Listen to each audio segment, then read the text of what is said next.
Hey, what's going on? It's Bill Burr, and it's time for the Thursday afternoon, just before Friday, Monday morning podcast, and I'm just checking in on you. Yeah, cunt.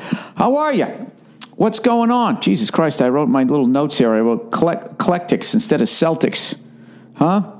Oh, fuck, there's another helicopter flying over. I am out here in Los Angeles. Los Angeles is on fire!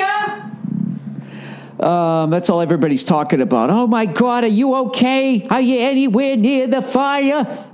I am fine. I have not had to evacuate yet. I've driven past the fires. It's just what happens out here, plus global warming is the issue. Earlier this year, we had unseasonably high rains, and the hills turned green. It looked like fucking Portland, Oregon. And the fucking dumbass mayor out here is like, the drought is over. So everybody goes back to watering their fucking lawns, and it's just like, the drought is never over out here. It's over fucking populated, and we live in a place that should not exist. Okay? That is such a fucking irresponsible statement. We have enough water now where there isn't a drought, but please conserve it because we don't know when it's going to rain like that again. Thank you. And it's, it's on to Chicago and let's win there. That's what the fuck she should have said. Oh, I don't know who the fuck it was, right? So all it did was just fatten up the fucking lands that always burned out here anyways. It's the Santa Ana winds. They come in off the Mojave Desert over there. It's like a giant fucking hairdryer. It dries out the hills and then it lights on fire. But the problem is people live there now. So then that's when it becomes a problem. Like, oh my God, how are they going to get their fucking Prius out of there? By the way, I love all the people playing like politics, going, good, all those fucking liberals are burning out there. LA is one of the most conservative fucking places you're ever going to live in. The second you get into the valley, just get out of there. Get out of Hollywood with all these starlets solving problems as they accept a fucking award. Let's not forget about the fucking platypuses in the cove next to the blood diamonds. Thank you so much. This one's for all the fat bitches, right? Whatever the fuck it is they say, before they jump in their limo back to their fucking gated community. Outside. You just go to Burbank and they're making it great again. All right? And first of all, what kind of a fucking asshole watches fellow Americans' houses burn down, and they actually are happy about it?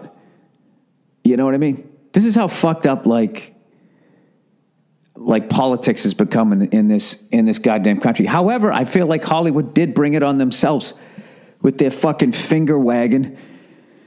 I told you that fucking jerk off. I saw this guy on Twitter and he goes, okay, in case you didn't take your smart pills today, Obama is awesome. It's just like, how dumb are you that's how you'd present your point? As opposed to me, who just calls everybody cunts. You should do it the way that I do it. So anyways, watching all of this shit happen and knowing that, and I believe anyways that we are playing a major role in it is really depressing. But I've got myself in a positive mindset about it. I just think that they're going to look at like the last 100 years is just this period in our history where we were wrong. I mean, it's not wrong with oil. We didn't fucking realize that it was going to do all of this shit, but now we know. And I think that's in the future, I think that we're going to, hopefully we'll utilize solar power, wind, water, whatever the fuck it is that these eggheads know how to use. I mean, I saw that flashlight the other day. It just runs on water. I mean, we can do stuff like this and we can live happily. All right. We don't need to cut beaks off for chickens. I think in every period, like when you look at how we get to live right now, it's fucking amazing. And even still, how we treat each other is amazing compared to the way we did it 400 or 500 years ago. Well, eventually there's going to be 400 or 500 years beyond this, and they're going to be looking at us like we were barbarians. And they were spraying unleaded fuel into the atmosphere. It was heating up. Houses were burning down, and they cut the beaks off of chickens, right? As we sit there thinking we're fucking amazing because we can take a pill that makes our dick stand up even though we're 85. So I think we're going to come out of it. I think what has to happen is the solar people have to start paying off politicians the way the oil people do. And once that happens, then hopefully what will happen is the same thing that happened in my business, where I watched everybody being at the big three networks all of a sudden wanting to be over at Netflix. So if you look at the big three like NBC, ABC, and CBS is, the oil companies, hopefully everybody will jump over to like solar stuff. And I know what people are saying. They go, well, you need fucking generators and generators ain't fucking oil. I know. I realize that. There's always going to be some sort of lubricant. I understand that. But, have you seen that fucking shit that Tesla guy came out with where they got the roof tiles that are solar? I don't know if they work yet. I don't know if you can even fucking get them. But if those things fucking work, and I mean, there's a thing. There's a thing to blow $1 billion a month on, right? As opposed to flying F-18s trying to find fucking people with a little bag of dynamite and some nails in it. Those little cocksuckers over there, man, they're fucking bankrupting us. Running around with a little trick-or-treat bag, and we're fucking sending $1 billion worth of shit at them every fucking month. They're never going to defeat us in that game. They're going to kill us fucking financially. That's it. I'm off my tree stump that just burned down. One of the great things about spending a lot of time alone is nobody debates the points you're making, so you always feel like you're right. And that's what I'm doing right now. Please, by all means, don't take any of this shit seriously, all right? I'm just fucking around. I talk about what's in the news, okay? Don't get your red tie or your blue tie or your fucking panties in a bunch, all right? Grow the fuck up. Hey, what's going on this weekend, huh? The fucking L.A. Rams. Who would have thought? L.A. fucking Rams. What are they, 9-2? 10-2? I don't know where the fuck we are. I'm too busy editing the third season of F is for Family. I don't know where the hell we are. God damn it, it's already December. Can you believe that? The regular season of football is almost over. The regular season of college football is already over. We're already into the bowl season. It's just unfucking believable how fast the football season goes by. September, October, November, December. And if you look at baseball, that's April, May, June, July. Well, no wonder. They still play September. They still play September, August, September, and into October, and into fucking November. Well, there you go. Unfucking believable. Well, I guess they play until February here, right? Who knows? Anyways, I was actually going to have time next week to start flying again. The helicopter, I was going to try to get up to 150 hours by the end of the year. I had this flight I wanted to do from Long Beach up to Bakersfield, over to Santa Barbara, and then back down to Long Beach. And it was going to take me roughly like 3 hours. And I was going to do that about 5-6 times. And I was going to get I was going to be up to 150 hours. And then the fires came. And I was like, all right, you know what? I'm not going to be another asshole up there in the fucking way. And plus, I don't want to have to deal with trying to fly around that shit. So, I don't know. Maybe I'll do it in January because I'm taking most of January off. By the way, I was going to be in Santa Barbara this weekend. That got moved. That got canceled and moved because of the fires. So I don't know, maybe in February or something like that. I'll let you guys know what the rescheduled date is. Anyways, let's move ahead. And also I forgot to trash the liberals that were happy that Rupert Murdoch's house caught on fire too. I mean, you're just beyond a childish cunt if watching another person's house on fire because you don't agree with their fucking political views. It just blows my mind. You know? I don't know. Look, if his tie caught on fire and he went, whoa, whoa, whoa, whoa, when he had to pat it off, that's funny. You know the guy's got a zillion fucking ties. He probably has a zillion houses too. I mean, what am I saying here? I'll tell you what I'm saying. I watched the Celtics. I'm getting caught up on the Cellies. The Celtics, I watched my Bruins make a valiant effort to get back in the game with Nashville, which they did. Right as I said in the second period, I was just like, just come on, man. Let's score one fucking goal here. Before the end of the second period, they did. Still ended up losing 5-3. But I don't know. I don't know what the Bruins are doing. You know? I was like, what the fuck are they doing when they blew up the team? And then we started to make some progress last year. And this year, I you know what? I think we had a bunch of injuries and shit. So I'm still holding out hope that they know what they're doing. But I think we just signed some guy that was more of a physical presence. But we're still feeling the effects of not having Lucic out there, man. Every 3 or 4 shifts. But I watched the Celtics versus the Milwaukee Bucks. And I watched that Giannis supercalifragilistic, whatever his fucking name is, the Greek Freak. Jesus Christ. The difference between him last year when the Celtics played and this year, I mean, that guy was unbelievable. He had every fucking shot you could possibly have. The guy's hitting fucking 3-pointers. He was dunking on guys. He was like 12 feet away from the rim, and he would just reach. His fucking arm just keeps going. I gotta see that guy live. That's when he's fucking young before his knees, and he starts, like when you look at Tom Brady, and when you see his socks, and you can see there's all kinds of metal and shit underneath his fucking socks now. Or like Allen Iverson, who by the end was wearing like a cat suit. They had like those compression sleeves, and then you got one on your leg. I want to see that dude when he's fucking young. Not favoring an injury, just dunking on people the way I saw the other night. It was an incredible display. I got to start watching them. I just don't have fucking time. This is what I tape. I tape Bruins, Celtics, Patriots, and Duke University.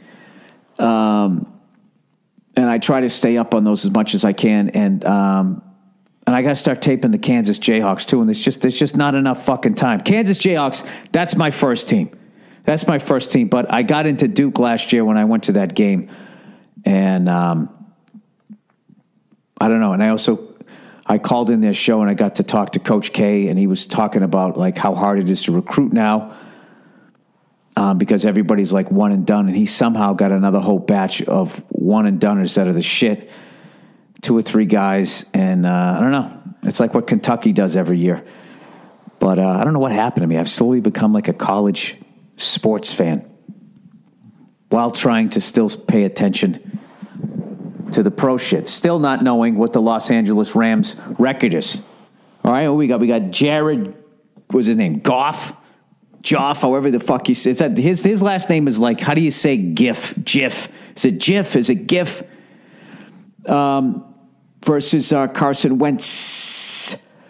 Although, I got to tell you, after watching the Seattle Seahawks last fucking week, I mean, that was an MVP level performance by Russell Wilson. I couldn't even tell how good their offensive line, if it was good, if it just absolutely sucked. It was like every fucking play dropped back for a pass. There'd be like 3 Eagles, defensive linemen in his face, and he would just fucking zigzag around up there, change direction, do a spin. The one thing I will say about the Seahawks offensive line is they are really good about not holding when some shit like that, because usually when somebody changes direction, somebody's like, fuck, now you're going back the other way, and then they can't fight the urge to just hold. They were really good about not doing that shit. I guess when you can't really tackle somebody, there's no reason to block. But I was really, really impressed with how well Pete Carroll had those guys playing, and the fact that Sherman was out with the ruptured Achilles. And you hate to see that.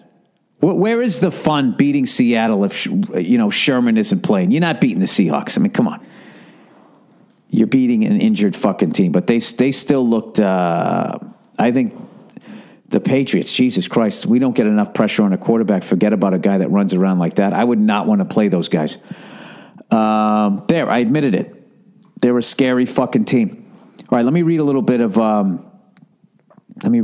this shit here. The advertising. All right, man crate, everybody. This crate is for men only. All right, ladies, you got your own gyms. All right, you're making your speeches. All your feminist speeches. Well, look what happens. Now there's the pushback. Man crate. A crate for a man.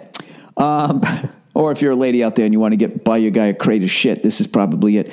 It's hard to pick out the perfect gift. It's also hard to fucking mine for diamonds. But all too easy to get it totally wrong. Introducing mancrate.com, the surest way to find awesome gifts guys will love, guaranteed. This isn't a lame cheese of the month club or a new tie. Man Crate offers gifts for every type of guy, from the rugged outdoorsman to the sports fanatic and everyone in between. Oh, you alligator armed that.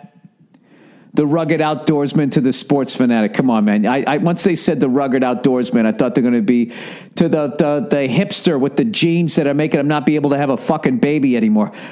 Like the Whiskey Appreciation Crate. Holy shit, I love these people.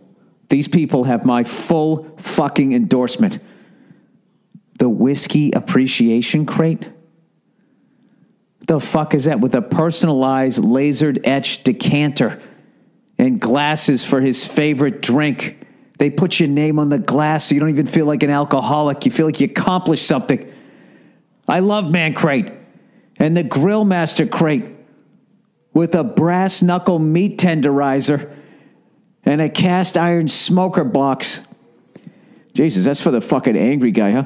Just go to mancrate.com, pick the perfect crate, and choose your delivery date.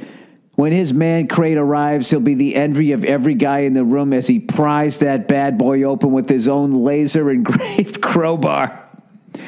They have thousands of 5-star reviews, and every Man Crate comes with their high five guarantee. Own the holidays. Go to mancrate.com/Burr to get 5% off your order. They don't offer this discount anywhere else. That's 5% off at mancrates.com/Burr. Was I saying it wrong? No.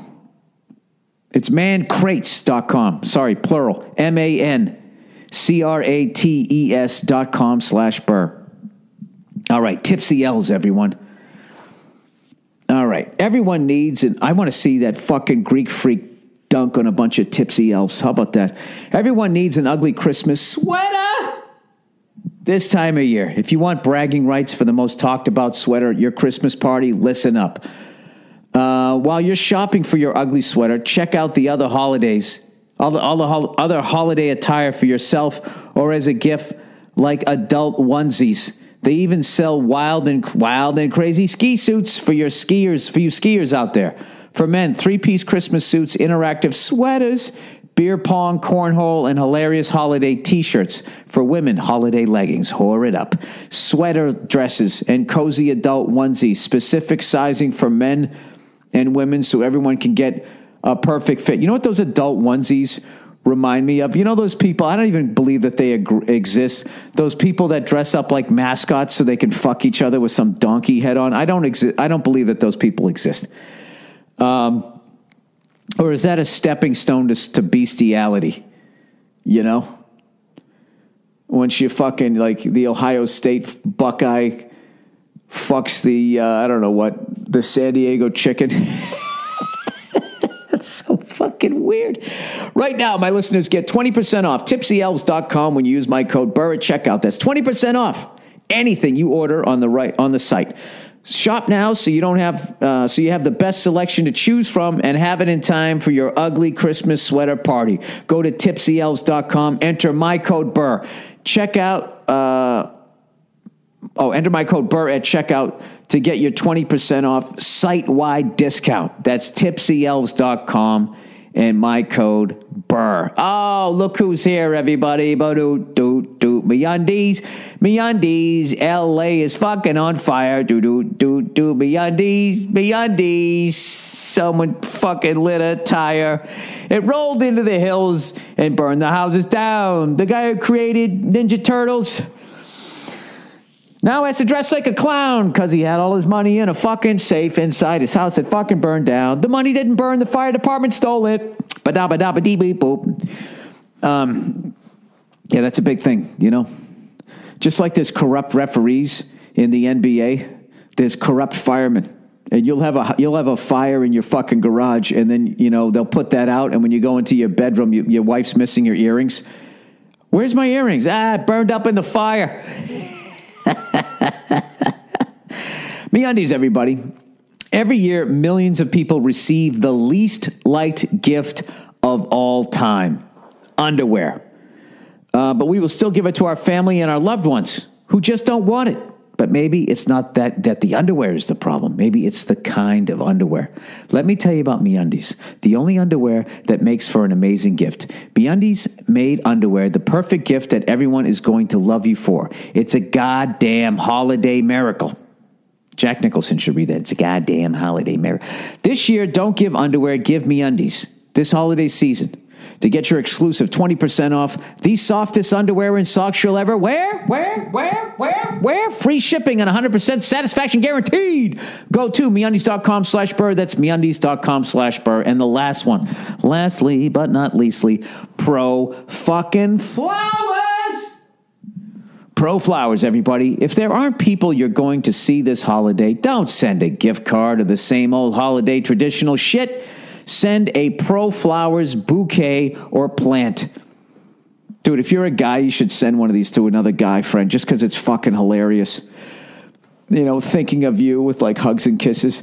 Their best-selling candy cane roses are a great option for a holiday gift. I'm going to send that to Joe DeRosa. Candy cane roses. And you know what? He'll fucking love it. December birthday or anniversary, or you can always go with their classic mini Christmas tree that comes with lights and ornaments. I'm going to get one of those because we're going back east. We're going back east to see the family back east for Christmas. So maybe I'll get one of those. You can't lose. No matter which bouquet you send, my listeners get 20% off any of Pro Flowers' unique bouquets of $29 or more. Pro Flower bouquets and plants are guaranteed to stay fresh, and you control the delivery date. Set it and forget it. Pro Flowers gives you more bloom for your buck, big, beautiful flowers, more stems for your money, and long-lasting freshness. To get 20% off all bouquets of $29 or more, go to proflowers.com and use my code Burr at checkout. That's proflowers.com and code Burr. All right. Guess what I'm doing? This fucking month, I am trying to stay off social media because I think it is I think it has it definitely has its good points. All right, but wherever they are, I don't see them right now. I'm taking a month off. I'll still obviously tweet and post shit, but I'm not reading anything or any of that fucking crap. I'm trying to be perfect Billy this month. I'm trying to go back to the Bill that I was when I was 8 years old. I didn't drink. You know, I didn't take the occasional hit of weed. I didn't watch porno. Right? I didn't watch people getting fucking slapped by gorillas on fucking YouTube. It didn't exist. Okay? I had a pure fucking mind. I went outside, I picked up a stick, and I played cowboys and Indians and reenacted the genocide that made this country what it is. Okay, I was innocent. Yeah, I'm just trying to slow it down here, all right? I've been doing great, man. Dean Del Rey has got me on this fucking diet that is working for me. I just got to eat more salads. I haven't been doing that lately, but I swear to God, I know you guys are going to fucking hate me. I know you're going to fucking hate me. I'm laying off the bread. I'm kind of doing that gluten-free thing, you know? And I used to always be like, fuck that, dude. I'm always eating pizza. I'm always eating bread and shit. I got to tell you something, dude. The fucking weight if you don't booze and you lay off the bread and the flour, and you eat well, the fat has nowhere to hide. It's like fucking roaches when you turn the light. Well, I guess they run and hide, don't they? I don't know what it is. I don't know. Hey, people, I don't know what the fucking analogy is. It's out there somewhere. All right. But it's not in my brain right now. And I'm actually liking the goddamn food. I finally went to steel cut oats. And for some reason on this diet, I'm putting a little brown sugar and a little bit of butter in there. It's been fucking tremendous. And I know there's all these people going, oh my God, butter's going to clog up your arteries. You know what? Fuck you. I got to eat something. Then I have a couple of eggs over easy. I got this other thing that I can make sometimes for breakfast where it's just quinoa, black beans, and an egg. I throw a little salsa on top. Fucking delicious. I just don't wrap it up one of those giant flour tortillas, with the fucking, you know what the deal is. Then all of a sudden you start throwing the sour cream on and the cheese and all of that shit. And you literally you leave the taco stand and you're fucking walking out like leaning to one side like someone punched you in your fucking ribs. Yeah. And then also my teeth were getting fucked up down the bottom. Just as you get older, I guess your jaw keeps growing or whatever. This is whatever the fucking dentist told me. So I finally bit the bullet and I got that fucking Invisalign. So I got to wear that thing for the next 12 to 16 weeks. And I'll tell you right now, dude, it fucking sucks. It sucks, man. But it definitely makes you eat less because it's like, I don't want to take this fucking thing out and go through this whole rigmarole. Oh my God, dude, you realize I'm bald? I'm going to be 50 and I'll be wearing braces. Do you understand the trifecta of fucking... Thank God I have knee in my life. Can you imagine if I was a single man and that's what the fuck I was doing? I'm kind of doing like a fucking light overhaul on my body right now. I'm laying off the booze. I'm getting my fucking teeth down the bottom because I was starting to look like a fucking, I don't know what, some sort of... Where are my references today? I don't know where the hell they are. I'm trying to think. There's a couple of fucking wild... What's that fucking thing that exists in South America? And it's the worst kind of animal to be. It's like you exist to keep the top predators alive. Like people, they fuck like rabbits. The reason why rabbits fuck like that and they have all this because everybody eats them in the wild. Okay, they're like the hey, you guys want to get some sliders? That's what like rabbits are in the wild. So there's some sort of fucking. It's not a pig and it's not a rat. What is that? I got to look it up now. South America. I want to go to South America so bad. South American pig rat. Let's see if they show it. The fuck is it? Come on, man. Come on, internet. Capybara? Is that what it is? These giant guinea pigs? That's what my lower teeth are starting to look like. Come on, clicking on the images. Did I do it right? Did I? Bam! Fucking nailed it. Fucking nailed it. It's like if a squirrel fucked a pig. Well, they have like surprisingly, what are they? Pig-sized rats. I got to admit, they're kind of cute. The face really makes them fucking cute. This is going to be like the next Pixar movie. These giant motherfuckers. By the way, dude, South America, man, I've wanted to go there for so goddamn long. I just don't have the time. I'd love to go down there and do a fucking show. You know? I've always wanted to go to the Galapagos Islands. All of this shit. It just seems green and beautiful. You know? I don't know. I got to get my ass fucking down there at some point. Why the hell wouldn't I? If I talk about global warming, why don't I jump on a fucking jet plane and spray leaded fuel across the fucking atmosphere for a good 12-hour flight from LA?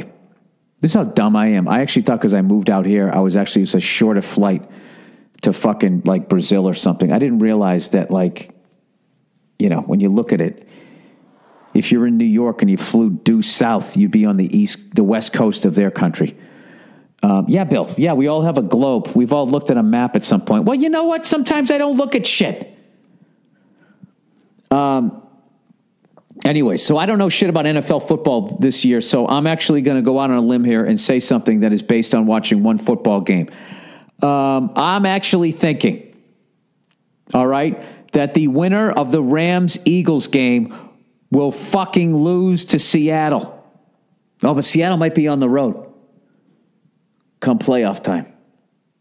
Can you imagine if Marshawn Lynch didn't fucking retire and was still playing with them? But they got that other kid, that fucking mini Marshawn. That guy was a fucking maniac. Like, I don't know what the fuck Pete Carroll does. You know? Aside from looking the other way when half his defense is doing fucking steroids. I don't know what's in the water up there in Seattle, but they got some people that could fucking play. All right, I'm done blowing the Seattle Seahawks. All right, that's the podcast here for this this wonderful Thursday. Old sober Bill, who would have thought? Old slender sober Bill. I finally stood on the scale today after fucking not boozing, eating like a fucking Hollywood douche, and you know, when I went back in August, I was pushing like 187. I was pushing you know. Was closing in on 200 there. I'm now down to about, I said 171.6. It's perfect. My clothes fit now, and this is what I'm going to do this time. All right? I'm actually going to buy jeans that fit, you know, when I'm this weight. Because the problem is I have all my jeans fit me when I'm 187. So as I put on the weight, I don't notice.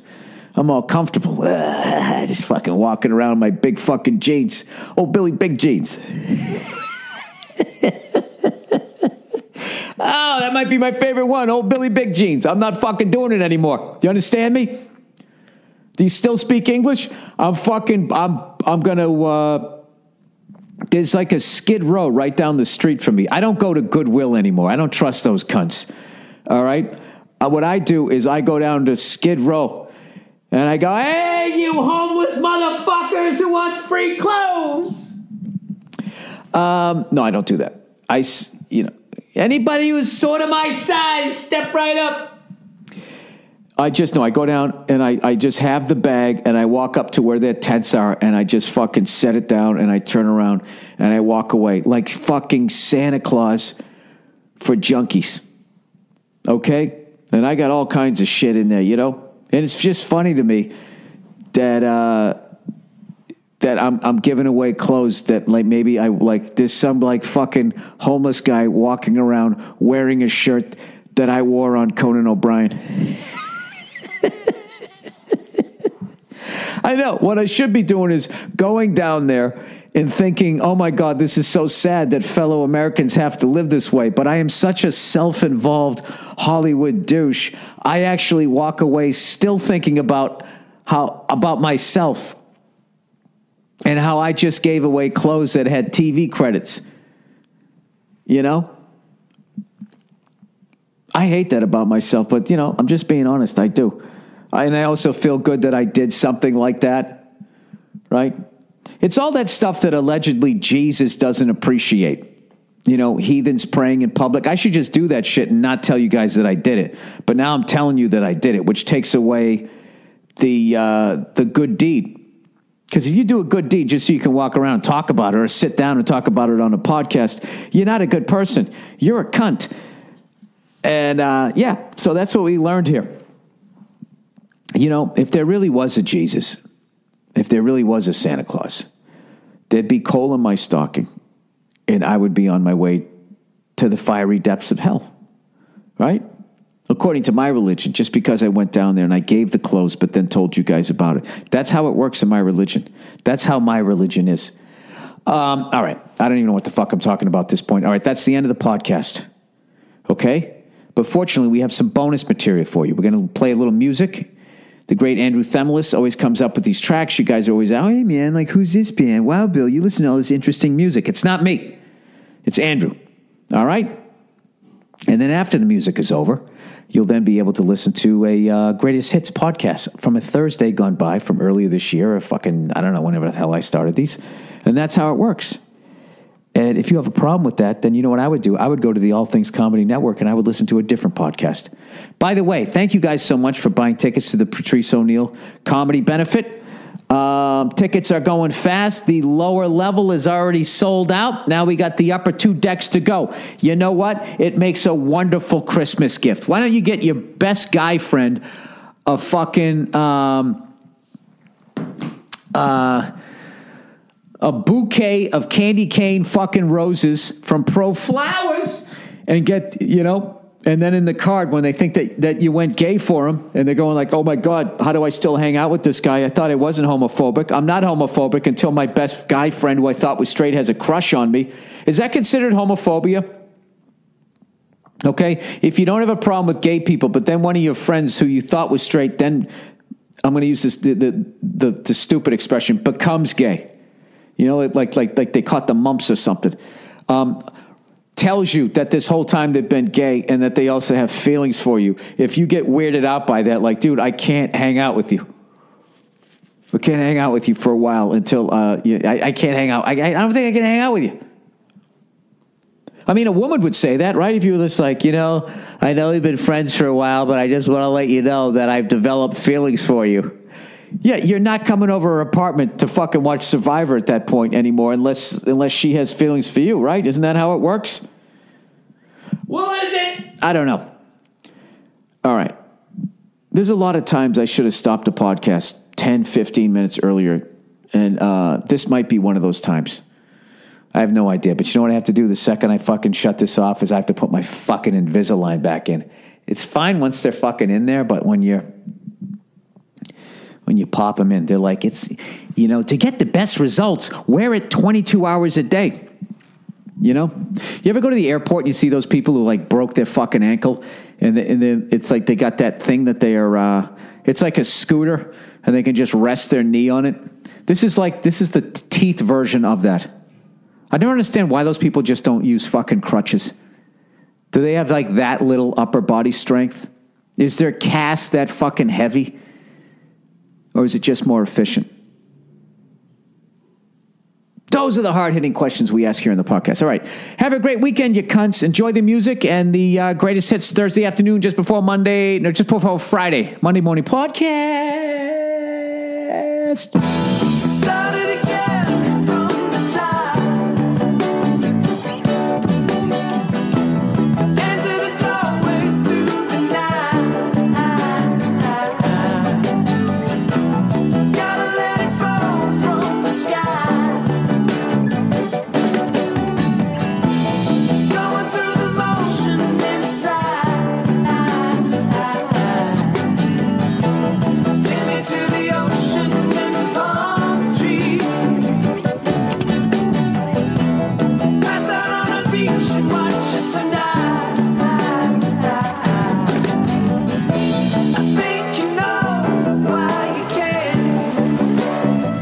I have the urge to make a pumpkin pie this week.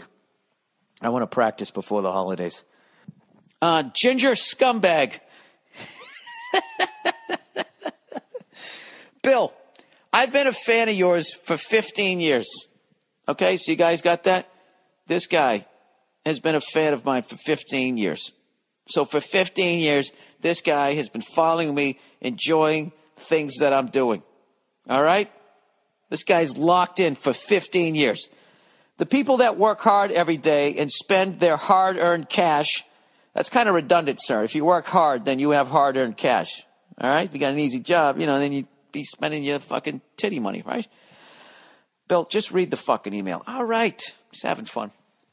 Bill, I've been a fan of yours for 15 years. The people that work hard every day and spend their hard-earned cash to see you have been really disappointed. This is one of the classic things when people complain. Rather than just complaining for themselves, they act like they're standing in front of like a zillion people and they go, relax, attention everyone. I will send the email and will convey all of your feelings. Get on with your day. Relax. I will handle it. So evidently he has all of these people are disappointed in me. He said the people that follow you and made you who you are. They made me, people. I didn't work hard on stand-up. I was just standing there, and they all said, hey, you, we have decided to make you and who you are. So said it be said, so said it be done. He said, you have made dates all around the country and then canceled them when Hollywood calls you to do a part. That's exactly what happened. I picked up the phone. I said, hello. They said, this is Hollywood here. We're calling you to do a part, see? The people that go to your shows and made you, aren't making a tenth of the money that you make, but they pay to see you. Hey, Ginger Boy. Without these fans, your illiterate ass would be working at McDonald's at best. Now, I take offense to that, sir. Okay? Without my fan base, I would not be working at McDonald's, you son of a bitch. I would be unloading trucks in a warehouse. Get it straight. He goes, you're a scumbag, B-A-G-E. You're a scumbag, And I hope every fan realizes what you are and stops going to your shows. I will never listen to your shows or podcasts again, and will tell everyone to do the same. You are the typical sellout to Hollywood. Fucking disappointment. I know you won't have the balls to read this on your podcast. Instead, you will read a letter from a 20-year-old guy confused about his girlfriend's sexuality. This is the best part here. You're a real cunt. Fuck you and everything you do. That's one of the greatest endings. One of the greatest endings to any email I ever got. You're a real cunt. You're the real deal. If you tip over your cunt, you see the stamp of approval from the cunt factory. And then it's just not fuck you. It's fuck you with everything you do. Even when I go to the grocery store, yeah, that too. Fuck you when you're picking out apples. Jesus Christ, sir. You made me? Did I have anything to do? Did I do anything? Did I work? Did I not fucking go on stage and eat my balls learning how to do this? I guess you did. Well, listen, I just want to thank you for making me. Without your hard work of going through, I mean, I can't imagine how many how many people live in this country? I just can't imagine when you're just going through the mug book trying to figure out who you've decided will become a professional comedian. That just is, and the fact that you also have a day job during the time where I guess you're grossly underpaid. I mean, that's just incredible to me. Sir, what the fuck do you want from me? Let me ask you this. Okay? If Hollywood called you and asked you to be in a movie, you're going to say no? You're going to say no. All right? And like you told your mom, hey, listen, Mom, don't worry. I'll come over and I'll clean up your yard this Saturday. All right? And then all of a sudden Hollywood comes to call and says, hey, do you want to pretend you're a lot tougher than you are and get into a gunfight and get shot by, I don't know, whoever your favorite actor is? You're going to say, no, I have to go, I got to stick with, you've never broken a fucking, you know what? Fuck that. Even like a playoff game comes along, you've never fucking had to change a schedule. Sir, I had to cancel some dates. I didn't cancel them. I rescheduled them. The fuck do you want from me?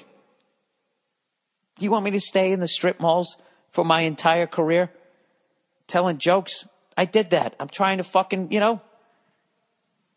And all these movies do is make more people know who I am, so more people come out to my shows so I can keep writing more hours and having a good time. All right? I don't even know why I'm talking to you. You said you're never going to listen to my shit again. Right? Are you a man of your word? After you're saying I'm not a man of my word, if you're actually listening to this, then you're a fucking hypocrite. All right? What's the matter? Huh?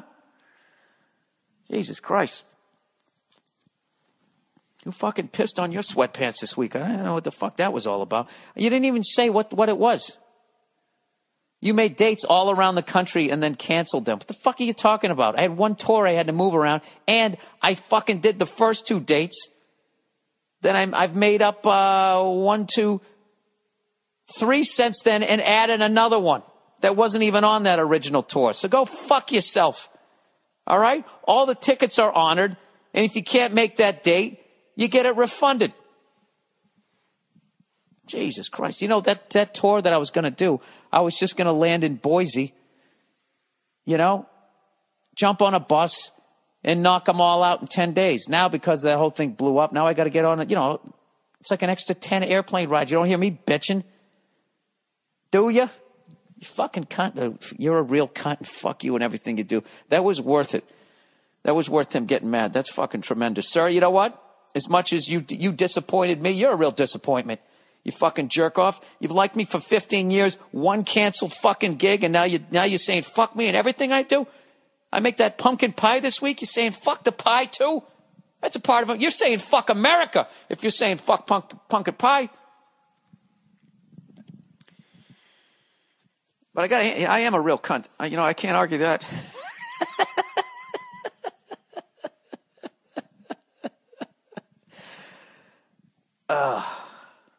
You know something? Can somebody please put that on a t-shirt? You're a real cunt. Fuck you and everything you do. Just to have that just out there. 'Cause you wanna get closer to the flame.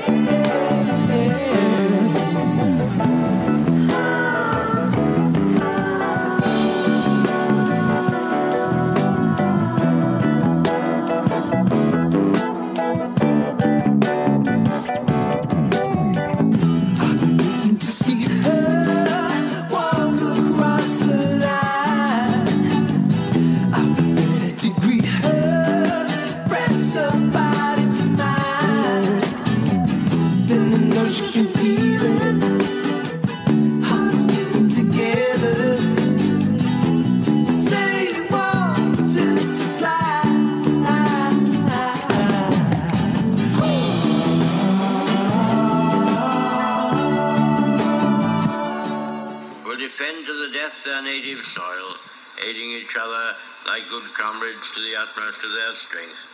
We shall go on to the end. We shall fight in France. We shall fight on the seas and oceans. We shall fight with growing confidence and growing strength in the air. We shall defend our island, whatever the cost may be. We shall fight on the beaches. We shall fight on the landing grounds. We shall fight in the fields and in the streets. We shall fight in the hills. We shall never surrender. Hey, what's going on? It's Bill Burr. It's the Monday Morning Podcast, and I think I have the swine flu. Yeah. I'm sweating here. Roasting, baking, boiling. It's like a fucking sauna. I got sick in Cleveland. Why did I play Winston Churchill to begin this podcast? I'll tell you why, you group of fucking cunts. It's because I'm 1 week out from my stand-up special, my next hour special that I'm taping December 17th. 2 shows at the Fillmore in San Francisco, California. And I am beyond fucking ready for this thing. And I'm getting myself psyched up. And I always fucking loved that speech. First heard it as an Iron Maiden fan when Power Slave came out, right? Not Power Slave, when the fucking, the live, when they were Scream for Me Long Beach. Remember that one? And they played that speech right before they went into Aces High. And I was like, what the fuck is that speech? That's, it's incredible. We'll fight on the land. We'll fight in the seas and the ocean. We shall never surrender.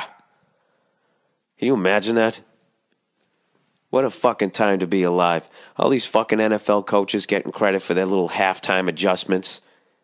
Well, it's win-win for the Gipper.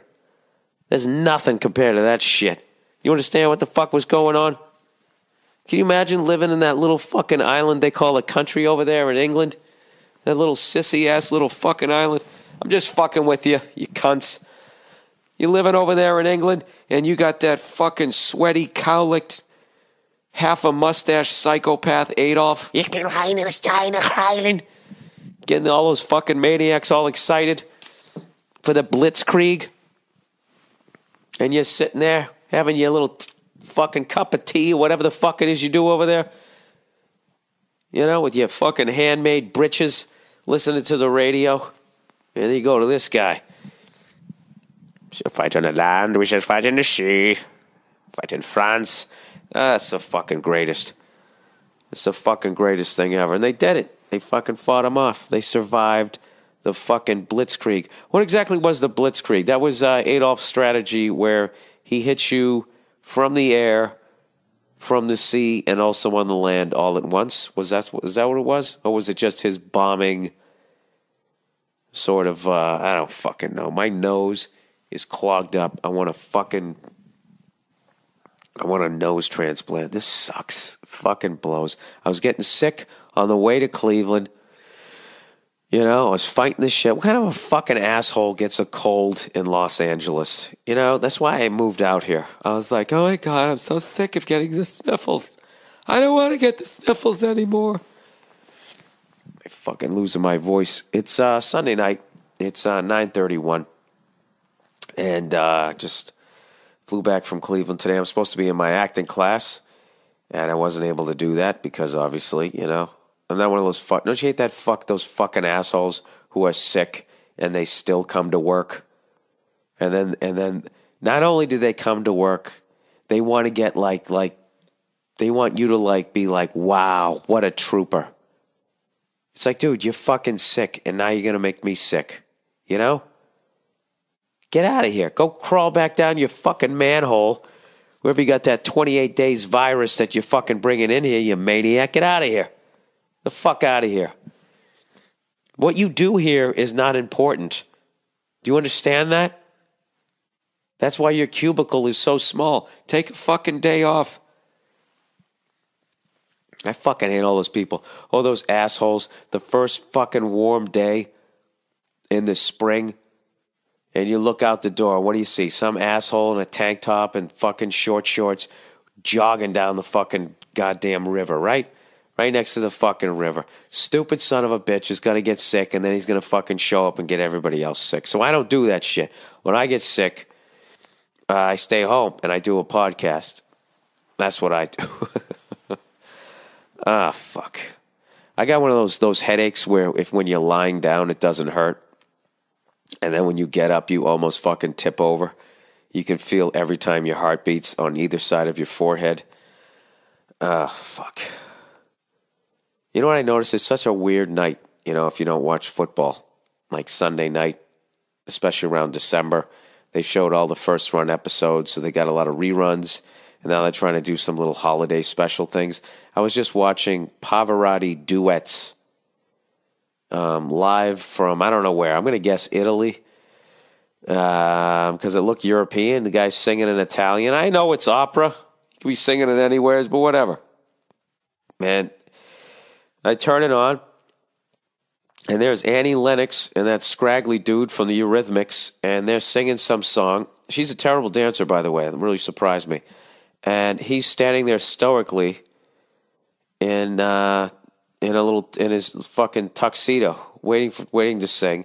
She's dancing around like, like when you want to adjust your fucking underwear, but you can't use your hands because you're in public. So you do that little weird move with your fucking, sort of Elvis. Oh, you do that. Oh, yeah, my fucking underwear's up my ass, right? If I wasn't sick, I would have done that smoothly. That actually would have been funny. So anyway, she's dancing like a fucking retard. And he's just standing there. She's sitting there going, sweet dreams are made of these. Wait for him to be like, hey, capare, get your tore. I don't even know what the fuck it is. I don't know what they're doing. I should actually keep my voice down because downstairs there's an old guy who lives beneath me. Just picture Pat Cooper if he wasn't funny. Just keep the rage and eliminate all the brilliant jokes. That's what lives underneath me. And he's a fucking cunt. And I'm going to tell you why. Because he yells at my girlfriend. All right? This fucking old motherfucker yells at my girlfriend, but he only does it when I'm on the road. Okay? Cowardly bastard. So it's like, first of all, how the fuck do you know when I'm not in town? This is what happens. We have hardwood floors. And, my gorgeous girlfriends, like most gorgeous girlfriends, they have a lot of hoary shoes. All women have their little horseshoes. You know the sound they make when they go across. And she tries to put them on the last seconds before she leaves. You know that sound of the horseshoes? The hua shoes hitting the hardwood floor, maybe some linoleum.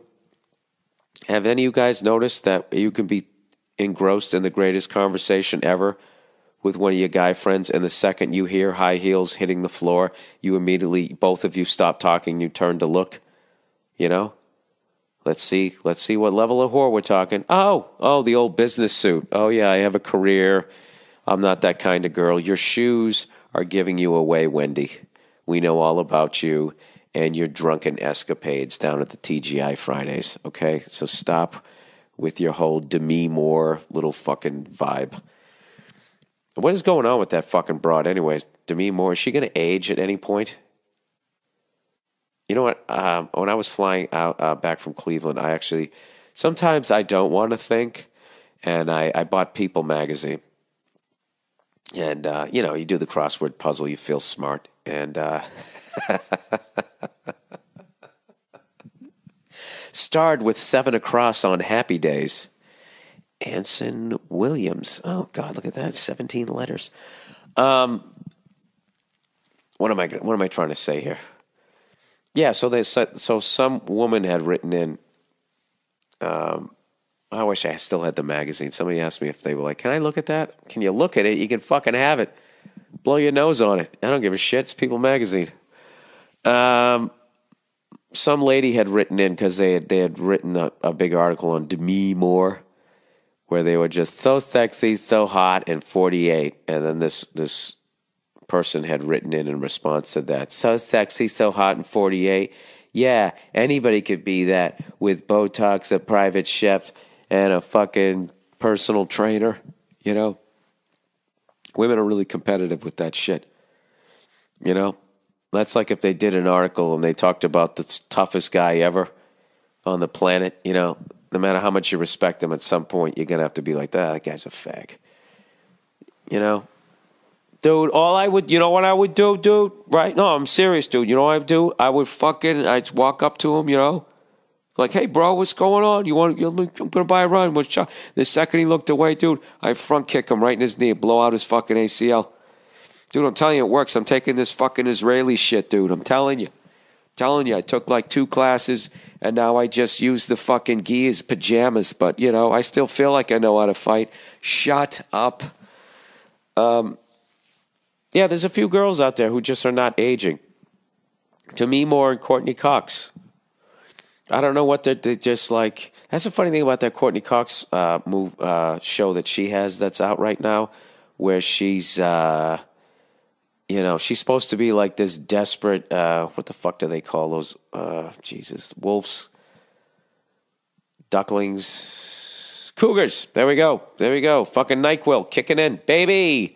Yeah, she's supposed to be this desperate cougar trying to fucking, you know, hook up with the younger guy. And it's like, all right, first of all, she's still hot and she's in ridiculously good shape. And then the way they shoot her with that fucking... I don't know what the trick is, but it basically eliminates every line in your face. So now she looks like she's like 31, 32, you know? That's a hot age for a woman. So like the whole fucking thing doesn't work for me. You know? And then they got her dressed like this. They're so fucked on that show because they're trying to appeal, I guess, to this certain segment of women that they're going to watch it who are in that situation. There's a lot of divorces out there, 53%, right? But and the other side of it is they have to make her look good.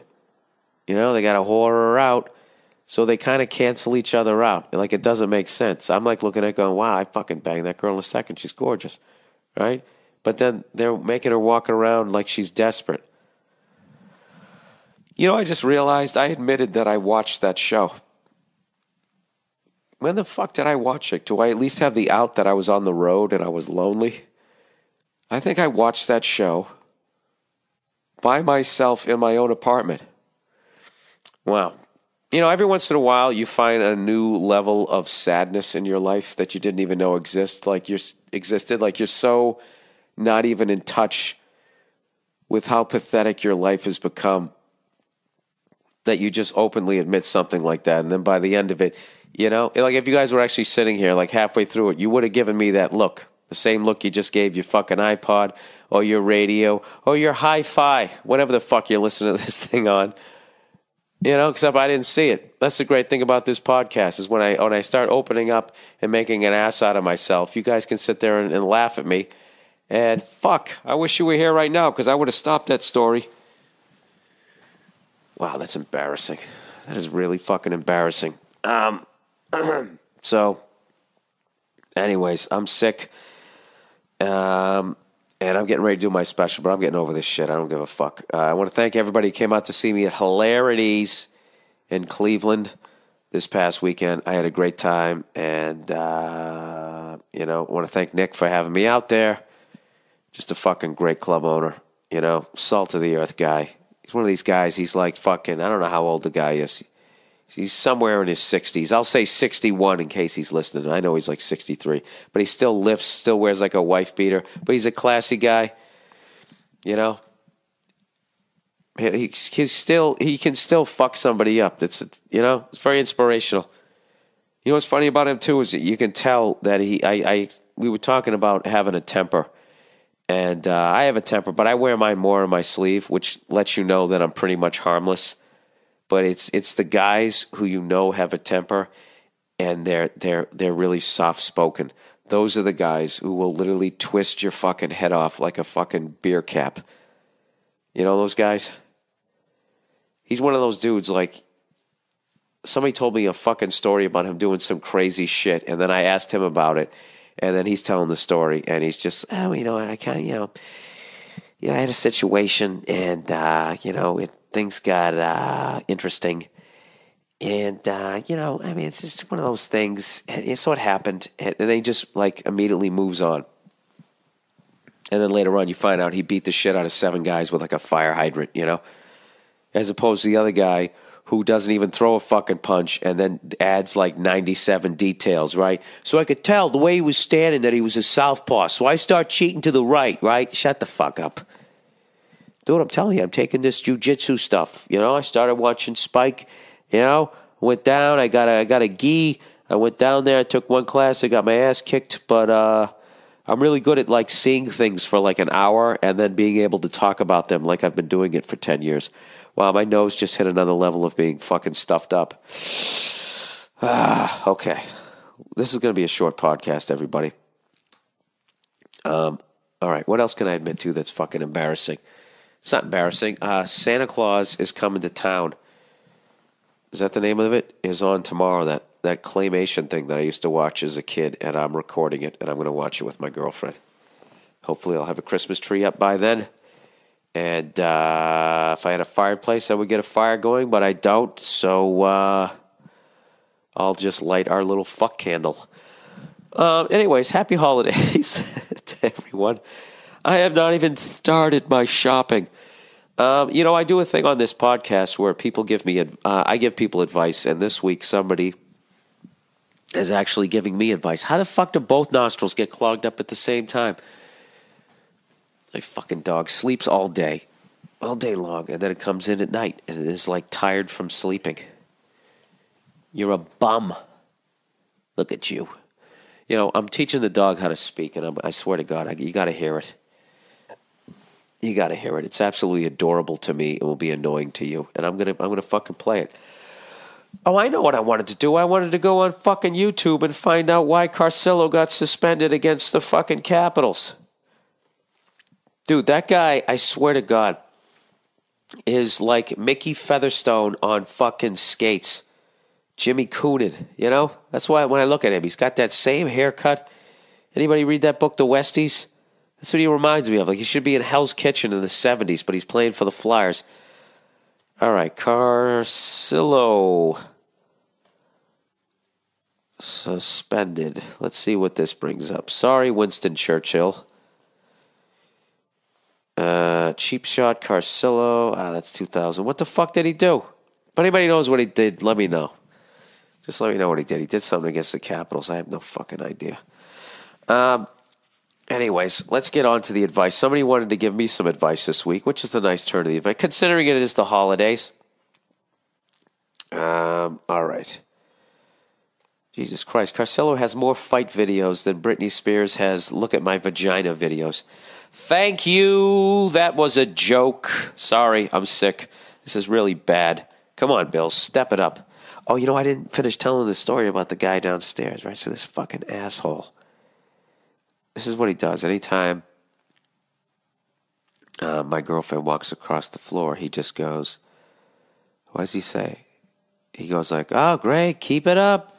Keep it up. He says, like, he's real sarcastic. And it infuriates my girl to no fucking end, to the point that she's claiming that he's harassing her, and she wants me to go downstairs and have a talk with this guy.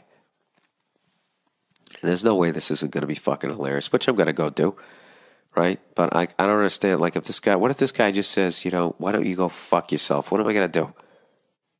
I mean, I wouldn't fight this guy if he was my age. I wouldn't. And now I'm going to have a fucking 70-year-old guy who lives alone and all. It's a sad fucking thing. I'm just like, why don't you just laugh it off? I dropped something when I was up here one time, and he's real sarcastic, and he goes, do it again. And you know what I did? I did it again. Even harder. And I yelled out, how was that? And he's never yelled at me again. The guy's fucking harmless. Jesus Christ, having a woman in your life. Now what I got to go downstairs and confront this guy like I'm in a Bronx Tale. Anyways. All right, here's the advice I got. Jesus Christ, my fucking nose is it's done. Only 19 minutes in. This is going to be a half-hour one, all right, guys? I'm sorry. Whatever, you got shopping to do, don't you? Got to shop for Kwanzaa, Hanukkah. How many days of Hanukkah are there? Is there like 13? Why do I keep asking questions about the Jewish religion? I think I'm searching for something new. You know? I'm aware of my mortality, especially with the swine flu that I caught out in Cleveland.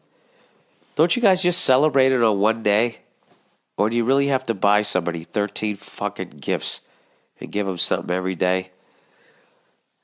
That's not more than a religious bullshit. That's their version of Jesus pulling the fish out of the fucking basket, where some guy named Jebediah, he only had enough fucking Noxzema to keep the zits off his face for 5 days, and somehow he did it for fucking 13. Really? Who gives a shit? Just send around the collection basket. We'll keep paying for your mansions.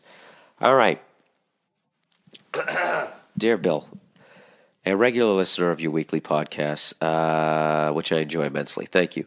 I noticed on occasion that you have mentioned you are learning to play guitar. First of all, kudos. Secondly, please tell me that you will never fucking incorporate any form of guitar playing into your act. I know it's easy to learn a few open chords and then pile all your C-grade material into some bullshit song. I know you could do it, and I know people, read idiots, would laugh at you and you'd kill 5-10 minutes of set time easy. However, please promise me you will never stoop to that level. Sincerely, a concerned fan. It's fucking hilarious. Yeah, dude, I have no intentions of doing that, but I hope I do it someday. I'm standing up right now, hoping this will clear me up. Oh, it's like magic. You like that? You like hearing me sniffle on this fucking thing?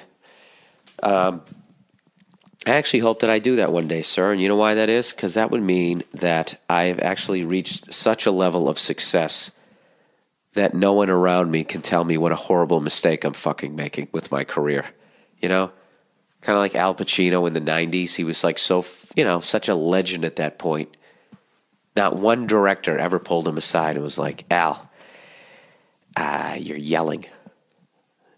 Yeah, you're just sort of yelling. You're not acting, you're just yelling.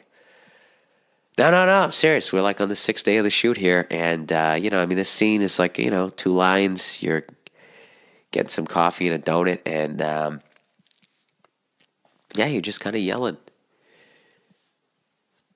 And I don't want to, I respect you were in The Godfather, but you just fucking, one of those deals. So if I actually got to the point where nobody actually told me to stop, to not go on stage with a guitar, dude, I'm never going to do that shit. I should never say never, but I'll tell you this, I'd be lying if I didn't already fantasize about doing it.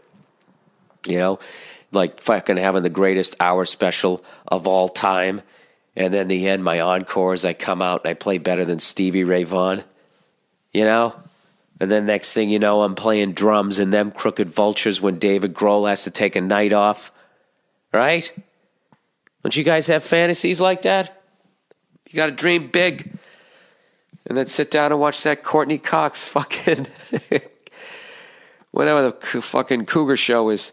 Oh, he had a little epilogue here to this. He said, P.S. I saw that picture of you playing with the Victor Wooten Band, playing drums with them, and know that you've been an avid drummer for a long time. So, what's it like to learn a real instrument now? Booyah. Those fucking guitarists, they're all so full of themselves with their feathered hair, playing the same fucking power chords that have been playing since fucking Peter Frampton. Why don't you guys get over yourself? You know what? I hope you go to a holiday party and for no particular reason, just in the vein of A Bronx Tale. Every time I think of A Bronx Tale, is Chaz Palminteri in the end, and that pistol just comes out and whacks him in the back of the head. I hope that happens to you, but it's a fucking ukulele. I don't want you to die, but I just really want you to take a nice fucking get a little blunt force trauma with the ukulele. What do you think about that? Huh? I would love to have YouTube video of you alone, some of the stupid rock poses that you probably did back in the 80s if you're older. Huh? Did you do the point and the little kick? Did you do the thing, the state trooper to the 10th power where you stand with your legs apart but really far apart? Huh? Admit it. You ever done that, Mr. Guitarist, Mr. fucking musician? Huh? You never doing a little tap-on solo in the bathroom mirror and then started flicking your tongue like you were licking a clit? Huh? Because you saw the White Snake video Did you lick your guitar like the douchebag in that band? That's what I want to know. That fucking, guitarists are so fucking annoying. They really think, they all think they're fucking virtuosos. They're not, They're doing the same bullshit.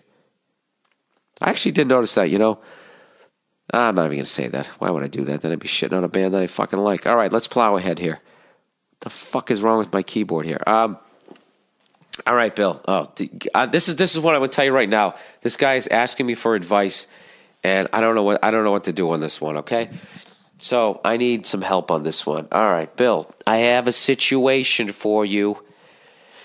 So I've been banging this engaged girl for the past several months. And we're in. We just went in with both feet. Okay, how's the water? Fine, all right. I started with it 2 years ago, but we took a break for a year when she got engaged in 2008. She reinitiated our arrangement over the summer. What the fuck? I'm sorry, guys. I got to stand up here so I don't get fucking... All right. While I know it's wrong to be banging an engaged girl, she's a petite Latin girl, a great lay.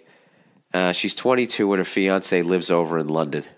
A guy has to eat too. That's what he says. There, he just justified it.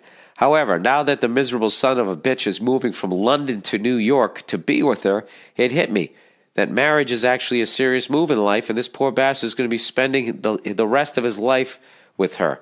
Not only do I feel a bit guilty, though I don't hesitate to call her at 4 a.m. when I'm at least 20 drinks deep, I feel bad for the poor guy that he's going to be marrying this slag. I mean, this girl is so fucking whorish, she actually compares the size of my dick with her fiancé's. Wow. And she thinks that I'm going to be taken as a compliment that mine is bigger. And she even invited me to her wedding. What the fuck is wrong with her? Jesus Christ, dude. That is a situation. He said, I'm going to use her as Exhibit A when I educate my sons on how women are complete whores. Really? So now they're all whores because of this one here, dude? You picked a fucking winner here. In any event, my question boils down to this. My friend suggests that I write her fiancé an anonymous email. I was thinking more of one of those kidnapping letters with the different letters cut out from magazines. Dude, that would be fucking hilarious. About how I was, whatever, the letter would be about how I was banging her for the last several months. What do you think? While I hate rats, I think I would be saving this guy a lifetime of misery. On the other hand, that bastard proposed to her after only 3 months of meeting her, so he kind of deserves it. Am I doing this poor bastard a favor? Any advice would be appreciated. Okay. Where do we go with this one? What should you do? Well, you know what, dude? In a perfect world, you could actually send a letter to that guy. You could tell him what was up. And once he got over the shock of it, he would actually be like, oh, thank God. You know, I'm not saying he would like you, but he'd be like, thank God you did me a favor. I almost fucking married this psycho, right? And then the little Latino hoary girl would be like, as mad as I am at you, you were right. I was doing the wrong fucking thing, so I probably shouldn't be getting married to a mature, blah, blah, blah, blah, blah. And then you'd stop fucking her. Right? That would be the perfect world. But this is probably what's going to happen. You're going to do it. This guy's going to flip out. And flip out has a whole rainbow of emotions.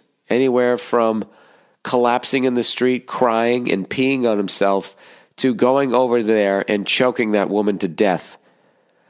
And she's going to flip the fuck out at you. And it's just going to be a big fucking mess. Okay? You're going with your gut here. What kind of a fucking asshole? What kind of a fucking asshole?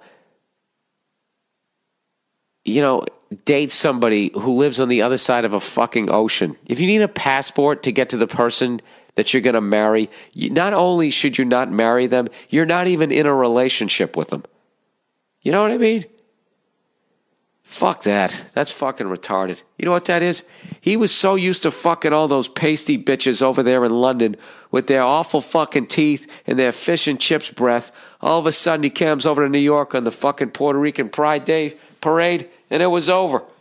That's what happened. That's what I'm guessing. A couple of those little J-Lo girls came walking by and he said, holy shit, life doesn't have to be this hard. That's just like Sexy Beast. You know?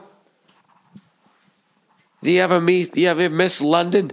I remember that guy was fucking saying all that shit. Every cunt with a long face don't make me laugh. He really made London seem miserable. I'm just fucking with you guys. For some reason I keep shitting on England here. Yeah, dude, you know what? You got a great story. Just fucking tap out, man. You don't want to do that shit. You know, that's a story you just tell in a bar. Fuck this guy. Fuck him. You know? Come on. Really? This girl is this big of... I don't know, but women are so great at fucking lying. They really are better at it than us. They lie just as much as we do. So I don't want to make this seem like I'm trashing women here. I view women that they're sitting in the same mud puddle that we're sitting in. They're animals, just like us, with the same fucking desires. The one thing I do like about this story is what I've been saying all along, getting into horrific arguments with my girlfriend, is... You know, why don't they ever catch women cheating? You know, Tiger Woods, another guy getting busted. It's like the sixth fucking famous guy to get busted. You know? So it really, people are starting to buy into this shit that guys are the only ones who cheat. And I can tell you this, being a road comic, the amount of fucking married women who have approached me, it's fucking ridiculous. You really sit there, you got your... Oh, my God, did the fucking guy just yell at me? I think he just yelled at me. Yeah, fuck him. What's he going to do? Huh? By the time he walked up all my stairs, you know what I'm saying? Anyways, what the fuck was I just talking about? Yeah. They're better at it. They're better. They already, do a mild form of lying all day long. They call it manipulation. You know that shit that they do? You know, they want something and they just immediately, they always know what emotion. Let me try cute. And they put their shoulders out. Do the little fucking smile. Or they do the pouty face. You know, or then they act like they're just like this helpless little fucking thing. Those are all lies. That's just all shit. That just basically means there's something that I don't want to do. And I want you to do it for me. And I want you to pay for it. And I want you to, not only do I want you to do, they're so good at it, that it's not even good enough for you to just do it for them. They want you to actually enjoy it, enjoy doing it for them. That's how much they got your fucking head spinning. So that's why they never get caught. That's my belief. All right, Bill. I don't even know if that made sense. I sort of fucking zoned out halfway through that with the NyQuil haze I have going on here. No, I actually took Dayquil, didn't I? I don't fucking know. Anyways, let's go to overrated, underrated. Overrated. Condescending cunts from Connecticut. Jesus, a little alliteration there, huh? Condescending cunts from Connecticut who infest New York bars and grade you on that three-dimensional grid of where you work, went to school, and live. These cunts work in PR, make $30,000 a year, and live off daddy's Amex and his rent checks for their Chelsea flats. Should be purged. That didn't even make sense, dude. I don't know if you edited that last sentence. All right. Dude, you got some issues with women here, okay? First of all, you're going to where there's condescending cunts. There's plenty of great women out there, you know? You're fishing in the same poison pond. You know, what are the names of these places that you go to? I lived in New York for 12 years. I never met women like that. I never met them. One of those little Wall Street bars. You know, go to something a little bit different. Start off with a sports bar, and then, you know, what about those wine bars? Is that where you're going? People sit there and chat. I don't know what the fuck I'm talking about. I'm just trying to take the edge off of how bad women are getting trashed on this. Underrated. What the fuck does that say? Helio Sequence? A kick-ass band from Portland, Oregon.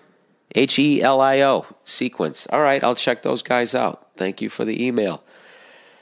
All right, let's get to the questions, and I'm going to have to tap out, guys, because obviously I feel too fucking hot here. All right, questions, Bill. Love the podcast, but here's one from a guy who actually went to my Saturday night show at Hilarities in Cleveland. As such, I was at your late show last Saturday night in Cleveland.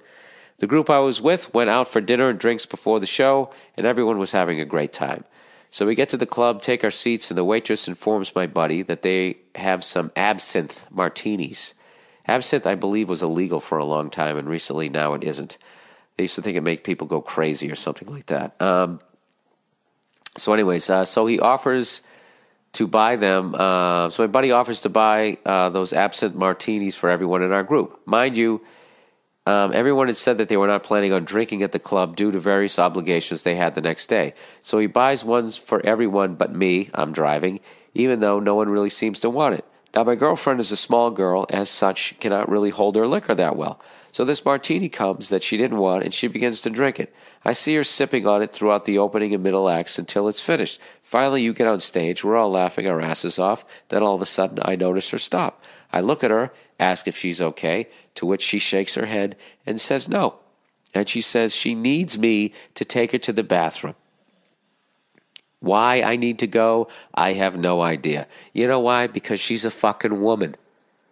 They drag you down with them. If you had to fucking puke, you would just get up and puke, right? I need you to go with me. It's fucking, oh God, they're so fucking annoying. Why I need to go, I have no idea. I guess so I have no idea. I guess so I get to look like the douche walking out with her behind me. Anyway, she ends up puking, and I end up having to take her home, missing half of your show. So my question is, should I be mad at my buddy for buying her the extremely potent drink that she didn't want, or should I be pissed at her for drinking it after saying she didn't want it because she didn't want to get drunk?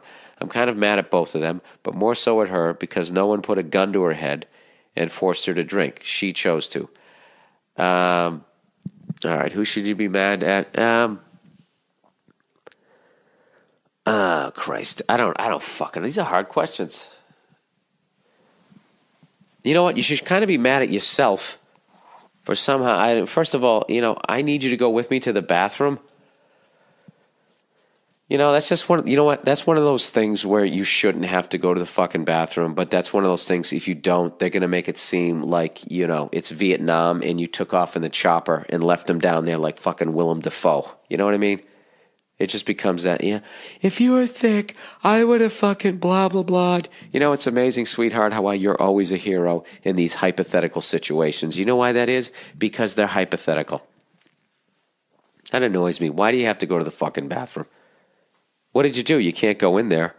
Did you sit there with like a glass up to the door so you could hear her puking? Who should you be mad at? You should break your fucking buddy's balls and then tell your girl that she needs to take you out for a fucking something or other.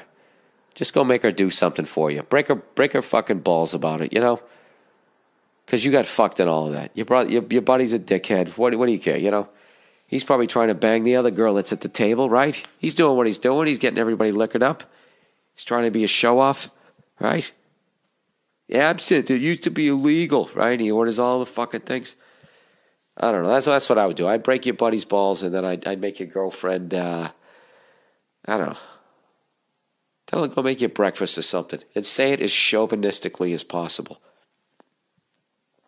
And if she doesn't, I would just start jerking off right in front of her. But that's me. That's what I do. All right, next question. Hey, Bill, big fan of yours from the Opie and Anthony show and the Monday Morning Podcast you do.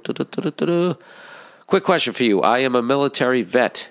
Oh, dude, this is a brutal situation. All right. Quick question for you. I am a military veteran, and I also happen to be Korean.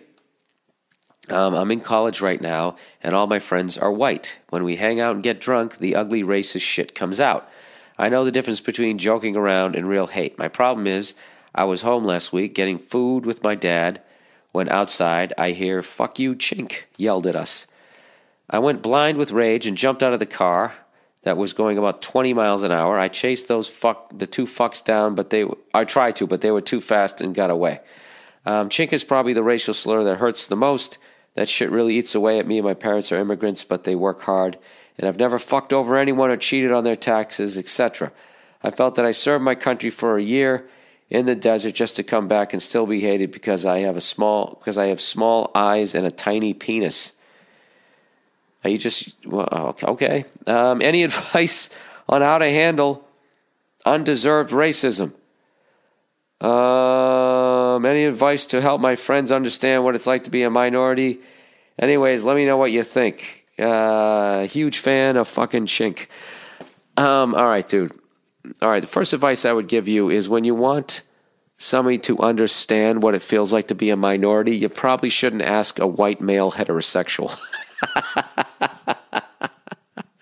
Because I read that whole thing, and my big question was when you hang out with your friends and they get drunk and, all the racist stuff comes out and you're like, I can tell the difference between joking and just and real hate. My question is why, just because you're Korean, that it just seems like my brain for half a second was like, oh, he's Korean, so because he is a minority in this country, that means he's incapable of racist thoughts. My question would be, I got a question for you. Have you ever thought something fucked up? You had to have. You never saw a black guy coming down the street, you're like, oh, this guy's going to rob me. And then it turned out, he just cured pancreatic cancer or some shit. That never happened. Who doesn't have that fucking story, right? Doesn't make you a bad person, but what are you supposed to do? Come of age when gangster rap is on the television? You live in the white suburbs? You don't know any better. The fuck am I doing here? Let me try to answer this question. Well, what the fuck was the question? Any advice on how to handle undeserved racism? Oh, geez. I don't know what. Dude, in a perfect world, you could go out there and beat the living shit out of them, and everyone else would cheer you on as you did it. And then buy you a drink for serving the country. I mean, that's, the world I would like to live in, You wouldn't kill those people. Well, I guess you would, because they're not going to change. Yeah, fuck it. Thin out the traffic a little bit. I don't know what to tell you. Dude, well, why don't you, I'm not trying to be an asshole here, but I would probably not hang out with people who got drunk and suddenly started to sound racist. I would pick a better group of friends. I mean, it's bad enough you got to hear it from strangers. I wouldn't want my inner circle of people like, that's not a good sign.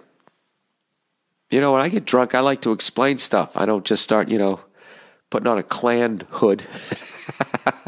So that would be my advice. I would get some better friends. And as far as helping your friends to understand what it's like to be a minority, they're not going to be able to understand it. They're just not. They would have to move to South Africa and have a farm that was being taken away from them or some shit. They'd have to do it like that, I don't know. And even then, they would still have the arrogance of, I am fucking from the white race. They'd still have that card to throw it down, when it really got ugly, So, I don't think somebody white could ever understand that, You can empathize, you can listen to the stories and nod and have a concerned look on your face, but at the end of the day, I don't know. But let me ask you this, like Koreans, all right? Now, as far as I know about Asia, the Japanese are sort of the white people of Asia, when they don't they consider themselves superior and they look down on the Chinese and the Koreans and that type of shit, and they've kind of been a little cunty with their little shogun warrior practices? Isn't that what they try to do? The rape of Nanking and all that shit that they did in World War II. How do Koreans feel? Why am I asking you this, man? You're from America. Have you ever read, I haven't read any books on Ireland or Germany. I'm an asshole. Yeah, I wouldn't even, why are you even listening to this? Anyways, you know what I would do? Send Steve Burr an email. Comedian Steve Burr, hilarious comedian. And he is, he's half white, half Korean, I believe. So,